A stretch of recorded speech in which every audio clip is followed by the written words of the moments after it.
आज हरिओम गुरुवार आहे 20 मार्च 2025. सद्गुरू ब्रह्मचैतन्य गोंदवलेकर महाराज आज आपल्याला सांगणार आहेत की माझे मीपण हेच दुःखाला कारण. ऐकूया. भीती न बाळगावी चित्ती, रक्षण करणारा आहे रघुपती. भीती न बाळगावी कशाची काही, राम रक्षिता आहे हे हृदयी जाणून राही. सर्वस्वी झाल्यास रामाचे, राम उभा राहिला तेथे, काळजीचं कारण नऊ रेसाचे. राम म्हणावा दाता खरा, न द्यावा भीती काळजीला थारा. काळजी करू नये, प्रयत्न सोडू नये, कोणत्याही कारणाने रामास विसरू नये. म्हणावा प्रपंच रामाचा झाला, मनाने परमात्म्याचे होणे हा उपाय भला.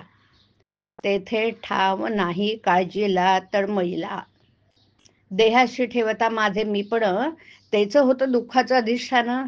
आजवर जे जे काही केलं ते ते मीपणाने झाले. जे जे मीपणाने केले ते दुःखाला कारण झाले. बाह्य वस्तू जरी मीपणाने सोडली तरी अभिमानाने वृत्ती बळावली, तेथेच घाताला सुरुवात झाली. आग्रह आणि हट्टीपण हेच अभिमानाचे लक्षण.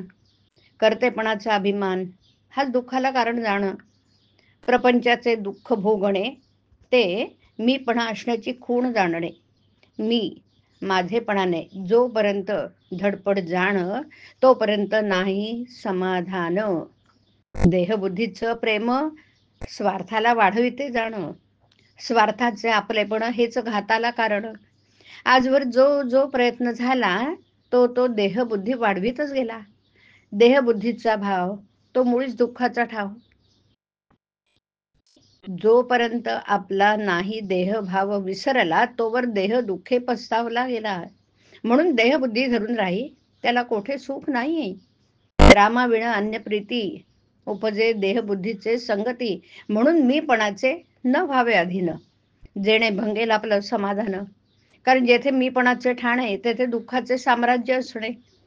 पाप पुण्याची भीती ही देहबुद्धीचीच संगती. वासनेत जीव गुंतला, कष्टी फार फार झाला. आजवर वासना पोटी धरून राहिला, आपल्या हिताला नागवला. नदी जशी अखंड वाहते, वासना तशी सारखी वाहते. वासना भोगाने कमी होत नाही, त्यागाने नाहीशी होत नाही.